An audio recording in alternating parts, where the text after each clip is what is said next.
La Guinée a fêté le 50e de son indépendance le 2 octobre dernier avec un classement dans la catégorie des pays les plus pauvres de la planète, avec les immenses ressources naturelles dont elle est dotée. La Guinée aurait pu être beaucoup plus prospère, mais l'histoire et les hommes en ont décidé autrement. Les détournements des deniers publics, la corruption généralisée, l'impunité érigée en méthode de gouvernement, l'anarchie dans l'appareil de l'État ont fini par plonger notre pays dans une situation économique catastrophique, particulièrement dramatique pour la grande majorité des Guinéens. Les membres de l'actuel gouvernement en sont en grande partie responsables de ces crises sociales et économiques sans précédent. De même, les institutions républicaines qui ont brillé par leur incapacité à s'impliquer dans la résolution de cette crise et à appliquer les dispositions de la loi fondamentale confirment le dysfonctionnement de l'État. Ainsi, nous notons l'absence de volonté du gouvernement dit de large ouverture d'entreprendre des réformes nécessaires pour résoudre cette crise profonde et récurrente qui frappe tous les secteurs de la vie nationale, notamment l'incapacité avérée du gouvernement de fournir les services sociaux de base comme l'eau et l'électricité, la marginalisation des jeunes chez des femmes dans la prise de décision,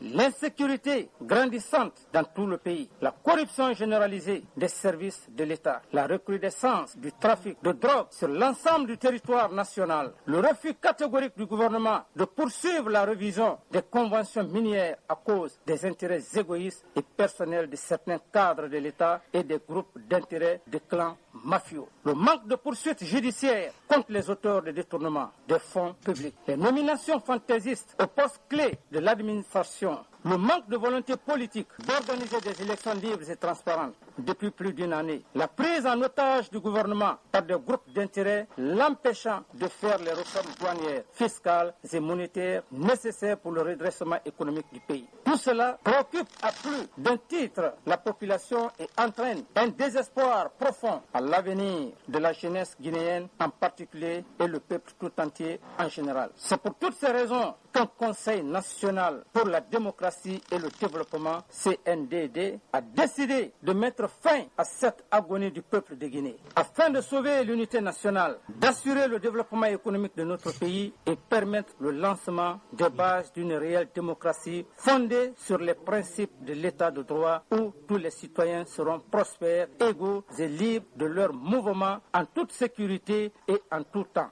À compter de ce jour, la Constitution est suspendue, ainsi que toute activité politique et syndicale. De même, le gouvernement et les institutions républicaines sont dissous. Dans les prochains jours, il sera constitué un conseil consultatif national de transition composé de militaires et de civils en tenant compte de l'équilibre ethnique. Il sera dirigé par un président. Ce conseil sera chargé de superviser et de garantir la transition afin de permettre de restaurer l'autorité de l'État, lutter contre la corruption et d'organiser des élections libres et transparentes. Il sera nommé un premier ministre chef du gouvernement ayant toutes les prérogatives constitutionnelles avec mission notamment de lutter contre la corruption, de restaurer l'autorité de l'État et l'administration publique, la libéralisation réelle des zones sur toute l'étendue du territoire national, faire réviser la Constitution, fournir à la population les services de base en eau, électricité et soins de santé. Ces mesures permettront de garantir une transition paisible dans l'intérêt supérieur de la nation.